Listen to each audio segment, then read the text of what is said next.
এ বাতাস দিয়া দিন প্রতিষ্ঠা হবে না।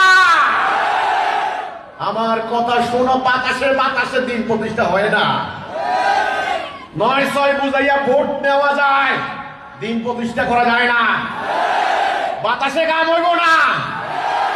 আল্লাহ রাসূলের কর্মসূচি লাগবে, সেই ইমান লাগবে, সেই আকীদা লাগবে। হিজবুত তাওহীদ সেটা তুলে ধরছে, আলহামদুলিল্লাহ। আপনি জান্নাত যাবেন ঈমান দিয়া, ফাদাখালাল জান্নাহ মান ক্বালা লা ইলাহা ইল্লাল্লাহ ফাদাখালাল জান্নাহ।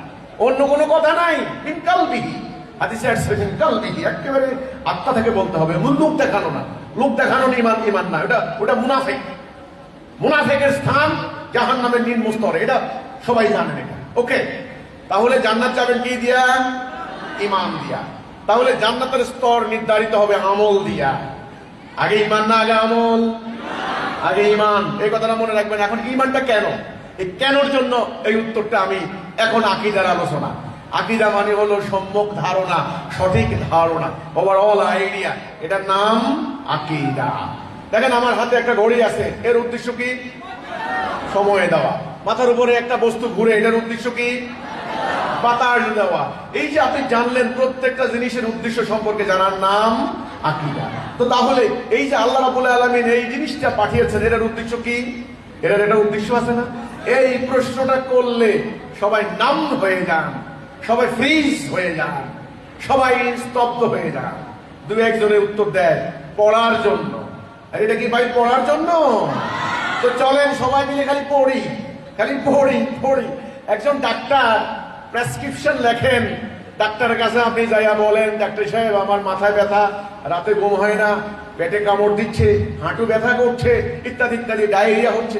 ডাক্তার কতগুলা ওষুধের নাম দেখবে, অনেক বড় ডাক্তার, অনেক নাম করে ডাক্তার।